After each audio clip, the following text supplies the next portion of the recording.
مفتی صاحب کی خدمت میں میرا سوال یہ ہے کہ کچھ لوگ ہاتھ دکھا رہے ہوتے ہیں اور کچھ لوگ بتا رہے ہوتے ہیں کہ آپ کی زندگی لکیریں دے کے بتاتے ہیں یہ آپ کی زندگی ختم ہونے والی ہے،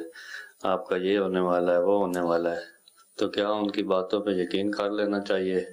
یا اس طرح کی باتیں بتانا جائز ہے؟ دیکھیں ہمارے یہاں پہ یہ ہاتھ دکھانے کا جو معاملہ ہے، کاہنوں، نجومیوں اور جوتشی بھی اس کو کہا جاتا ہے، یہ اردو کا گاڑا لفظ ہے، ورنہ یہ کہ ہاتھ دیکھنے والے، تو اب اس کا پامسٹ بھی اس کو کہا جاتا ہے۔ تو اب اس کے بارے میں امام اہل سنت اعلی حضرت رحمۃ اللہ علیہ سے ایک سوال ہوا، تو آپ نے اس کی 4 صورتیں بیان کی ہیں، یعنی جو ہاتھ دکھا رہا ہے یہ پوچھنے والا 4 نیتیں میں سے کوئی ایک نیت لے کر جائے گا۔ 4 کیٹیگریز بن سکتی ہیں۔ پہلی صورت یہ ہے کہ یہ ہاتھ دکھانے والا جو اپنی قسمت کی لکیریں دکھا رہا ہے، بھائی دیکھو یہ لکیریں کیا کہہ رہی ہیں، تو اگر اس کو اس بات کا اعتقاد کامل ہے کہ میں جو اس شخص کے پاس آیا ہوں، کاہن کے پاس، یہ جو کہے گا ایسا ہی ہوگا، ٹھیک ہے، اعتقاد کامل، تو اس کے بارے میں اعلیٰ حضرت علیہ رحمہ فرماتے ہیں کہ یہ صورت خالص کفر کی ہے۔ اللہ اور نبی کریم صلی اللہ تعالیٰ علیہ وآلہ وسلم سے خاص اس چیز کے بارے میں یہ الفاظ روایات میں موجود ہے، فقط کفر بما نزل علی محمد صلی اللہ علیہ وسلم، کہ ایسے آدمی نے اس چیز کا انکار کیا جو محمد صلی اللہ علیہ وسلم پہ نازل ہوئی۔ اور دوسری صورت یہ ہے کہ اس کو اعتقاد کامل نہیں ہے، ٹھیک ہے، لیکن ایک دلچسپی ہے،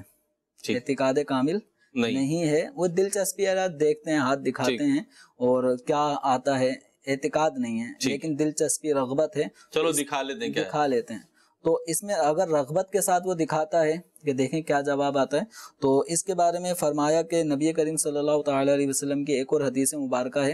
وہ اعلیٰ حضرت علیہ رحمہ یہاں پہ ارشاد فرماتے ہوئے اس کا حکم بیان فرماتے ہیں کہ اس صورت میں ہاتھ دکھانا یہ گناہ کبیرہ ہے، کہ حدیث مبارکہ میں نبی کریم صلی اللہ تعالیٰ علیہ وسلم کا فرمانے عالی شان ہے کہ اللہ تبارک و تعالیٰ ایسے شخص کی 40 دنوں کی نمازوں کو قبول نہیں فرمائے گا۔ استغفر اللہ۔ ٹھیک۔ تیسری صورت یہ بنتی ہے کہ ایک آدمی اعتقاد نہیں ہے، بالکل بھی نہیں ہے، بطور تفریح، چلو یار آج ہاتھ دکھاتے ہیں، یعنی تفریح کے طور پہ اس طرح سے وہ ہنسی مذاق کے طور پہ ہاتھ دکھاتا ہے، تو اس کے بارے میں فرمایا کہ یہ مکروہ اور حماقت والا فعل ہے۔ اور چوتھی صورت یہ ہے کہ ایک آدمی وہ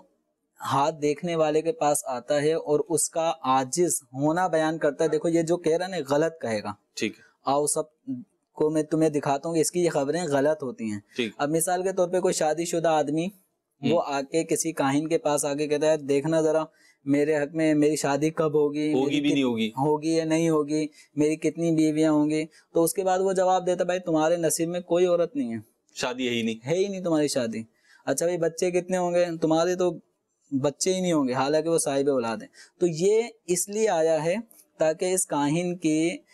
غلط خبروں کو لوگوں تک واضح کرے، تو اس طرح یعنی بطور تعجیز اس کو عاجز ہونا، اس کا غلط ہونا ثابت کرنے کے لیے اگر ہاتھ دکھائے گا تو اس میں کوئی حرج نہیں ہے۔